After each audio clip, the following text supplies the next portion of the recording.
तो target with PS Parihar channel में आपका स्वागत है। आज की इस वीडियो में हम लोग बात करेंगे पीसीएस 2023 साक्षात्कार की।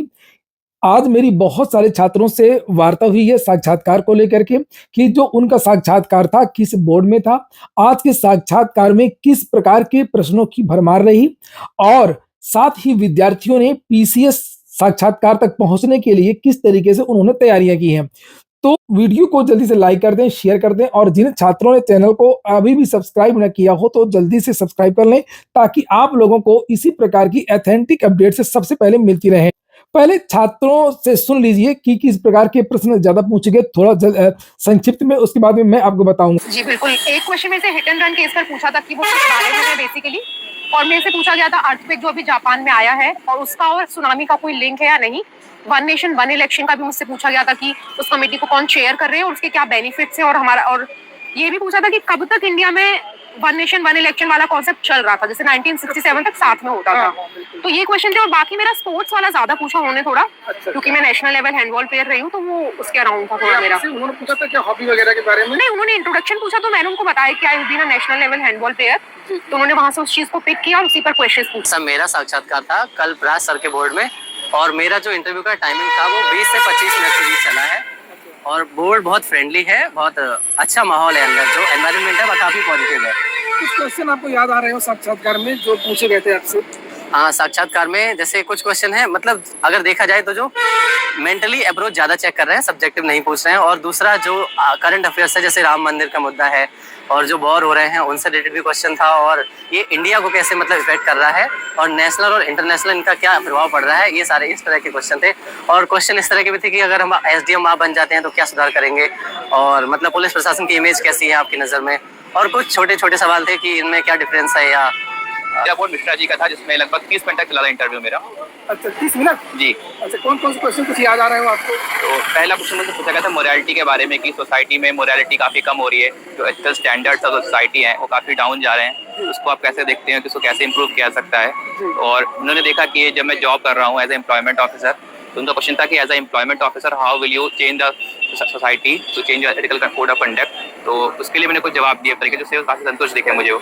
अच्छा।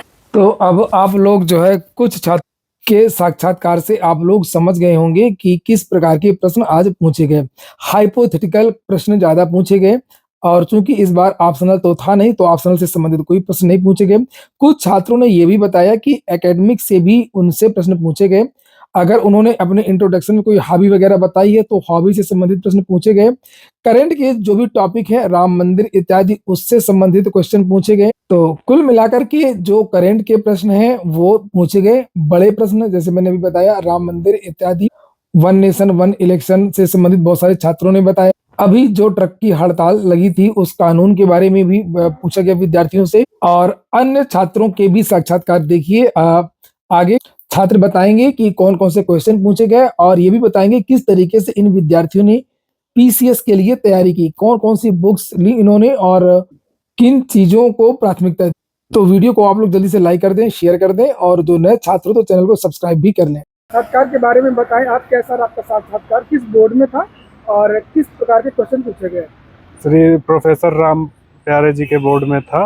अच्छा। और उन्होंने मतलब कंसेप्चुअल क्वेश्चन पूछे हैं, फैक्ट बेस्ड क्वेश्चन नहीं थे उनके। अच्छा, इस बात का ट्रेंड बदला है। हाँ, मतलब कि आप सिचुएशन बेस्ड थे कि अगर आपको कहीं का एसपी बना दिया जाए तो आप क्या करेंगे, और जैसे कुछ क्वेश्चन जो आपने ग्रेजुएशन में पढ़ रखा है कि बीएससी अगर आपने कर रखी है, जैसे मैंने मैथमेटिक्स में कर रखी है, तो एंशियंट जो पीपल्स एंशियंट हमारे गणतज्ञ थे उनका क्या योगदान रहा, अभी के लोगों का क्या योगदान है, और जो है कुछ क्वेश्चन बता सकें पर्टिकुलर?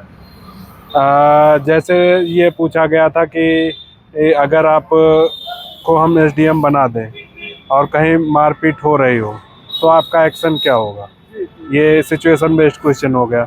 गणित में ये पूछा गया था कि अगर आप जो है गणित का ये बताइए कि क्या गणित अभी से मतलब जब से ये बाद में शुरू हुआ है तब से है कि एंशिएंट टाइम से है, कि मतलब और उसको एक्सप्लेन कीजिए। तो ऐसे टाइप के क्वेश्चन थे, इससे ज़्यादा कुछ। करंट पे आजकल जो चल रहा है, मुझसे अभी करंट का कुछ नहीं पूछा गया, मुझसे केवल कॉन्सेप्चुअल चीजें पूछी गई। कॉन्सेप्चुअल और आपके एकेडमिक से संबंधित पूछा गया। हाँ, हल्का जो सा। आपने एकेडमिक में हाँ।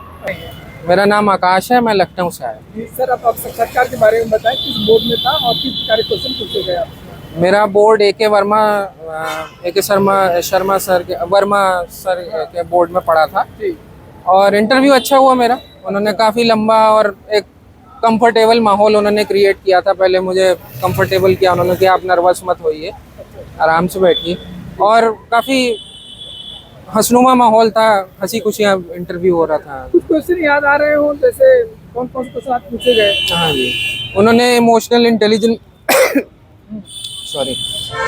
इंटेलिजेंस पे क्वेश्चन पूछे और डॉक्टर बी आर अम्बेडकर के बारे में क्वेश्चन पूछे और आर्टिफिशियल इंटेलिजेंस के बारे में पूछे और डॉक्टर बी आर अम्बेडकर और कॉन्स्टिट्यूशन का रिलेशन पूछा, इक्वालिटी के बारे में पूछा, आर्टिफिशियल इंटेलिजेंस का एक एडमिनिस्ट्रेटर कैसे यूज़ कर सकता है, एक एडमिनिस्ट्रेटर के अंदर क्या क्या क्वालिटीज़ होनी चाहिए। ये 2 मेंबरों ने मेरे से सेम क्वेश्चन पूछा। अच्छा। हाँ, 4 क्वालिटीज़ उन्होंने पूछी, 4 बताई, जिसमें मैंने लीडरशिप इंक्लूड नहीं किया था। तो वो सर ने खुद बताया कि लीडरशिप के बारे में काफ़ी सारी चीज़ें बताई। फिर जो दूसरे मेंबर थे उन्होंने कहा कि लीडरशिप को कैसे डिफाइन करेंगे आप, तो लीडरशिप के बारे में पूछा। उसके लीडरशिप को डिफाइन करने के बाद उन्होंने कहा कि ओसामा बिन लादेन भी तो लीडर थे, अच्छा। तो उसको कैसे जस्टिफाई करेंगे आप। तो उसमें मैंने फिर आंसर दिया उनको कि एक इंडिविजुअल की क्वालिटीज़ भी एथिकल और अच्छी होनी चाहिए, जिसपे कि वो लीडरशिप क्वालिटीज़ हों। और नो डाउट कि ओसामा बिन लादेन भी लीडर थे, लेकिन वो कुछ एथिकल और वैल्यूज़ और मॉरल्स उनके अंदर लाके। जी। सर, आप कहीं पूर्व चयनित हैं अभी जॉब? नहीं, अभी नहीं जॉब। अभी जॉब नहीं कर रहे हैं। तो कितनी देर तक चला आपका इंटरव्यू? ये मेरा 15 से 20 मिनट। 15-20 मिनट। हाँ जी। आपके कौन सा प्रयास था? मेरा 5th अटेम्प्ट था ये। सर, कुछ जब आप यहाँ तक आ गए तो इसका मतलब आपकी जो है एप्लीकेशन लगभग पूरी है, तो साक्षात्कार बचा है। जो 17 मार्च को PCS होने वाला है और 11 फरवरी को RO एग्जाम होने वाला है, तो कुछ नए बच्चों को बताएं कि आपने किस प्रकार से प्रिपरेशन की, कुछ बुक्स ले सके, इस कम समय में कैसे तैयारी कर सकते हैं समान अध्ययन के लिए खास तौर से? नॉर्मल बुक्स तो जैसे कि जो सभी बताते हैं NCERTs वगैरह, वो सब तो नॉर्मल बुक्स पढ़नी ही चाहिए। उसके अलावा जो मेन फोकस होना चाहिए वो घटना चक्र पे होना चाहिए। जो प्रीवियस ईयर क्वेश्चंस होते हैं उनके, मैंने PYQs जो प्रीवियस ईयर पूर्वालोकन जो होती है उसको 6 से 7 बार पढ़ रखा है, तो सारे क्वेश्चंस एक तरीके से मेरे रटे हुए हैं। तो जब वो उस टाइप उससे रिलेटेड या वैसे क्वेश्चन जब क्वेश्चन पेपर में आते हैं तो उसका आंसर मुझे पता होता है कि उसका आंसर क्या है। इसके अलावा करंट अफेयर बहुत बड़ा रोल प्ले करता है। जैसा कि अभी साहब आप सब लोग जानते होंगे कि 30 से 40 क्वेश्चन करंट अफेयर आते हैं, वो सिलेक्शन और रिजेक्शन का रोल प्ले करता है। तो करंट अफेयर पे अच्छी पकड़ होनी चाहिए। उसके लिए ऐसा नहीं कि जो सिर्फ 15 दिन पहले बुक्स आती हैं आप उस पर डिपेंडेंट हों। आप डेली करंट अफेयर, वो भले चाहे वीडियोस के माध्यम से हो, चाहे न्यूज़पेपर के माध्यम से हो, चाहे अदर सोर्सेज के माध्यम से हो, डेली करंट अफेयर अगर आप करते चलेंगे तो आपको लास्ट के दिन या आखिरी के कुछ दिनों में वो एक्स्ट्रा बर्डन नहीं लगेगा। उसके साथ ही आप कम से कम 3 से 4 बार करंट अफेयर रिवाइज कर चुके होंगे। तो जब करंट अफेयर के क्वेश्चन वहाँ अगर 30 से 40 जितने भी आते हैं तो आप सारे के सारे सही कर जाएंगे। तो करंट अफेयर का बहुत बड़ा रोल होता है। तो समान अध्ययन की पुस्तकें GS की ज्योग्राफी के लिए तो NCERTs, और हिस्ट्री के लिए भी मैंने NCERT ही पढ़ी थी। ओल्ड NCERT बहुत अच्छा सोर्स है, उसमें काफ़ी सारे अच्छे फैक्ट्स दिए हुए हैं। और पॉलिटी के लिए तो लक्ष्मीकांत जैसा कि सब पढ़ते हैं। इकोनॉमिक्स इतना बड़ा रोल प्ले नहीं करता है PCS के एग्ज़ाम में, तो वो खाली करंट अफेयर्स ही इकोनॉमिक्स जो वो एक वार्षिकी जो आती है, आर्थिक वार्षिकी, उससे मैंने किया था। और साइंस बहुत बड़ा रोल। साइंस के लिए तो जो घटना चक्र की पूर्वालोकन है, इट्स मोर देन इनफ। उसमें नोट्स भी दिए होते हैं काफ़ी सारे और PYQs ही होते हैं। वो बेस्ट सोर्स है साइंस के। ठीक है सर, बहुत बहुत धन्यवाद। Thank you.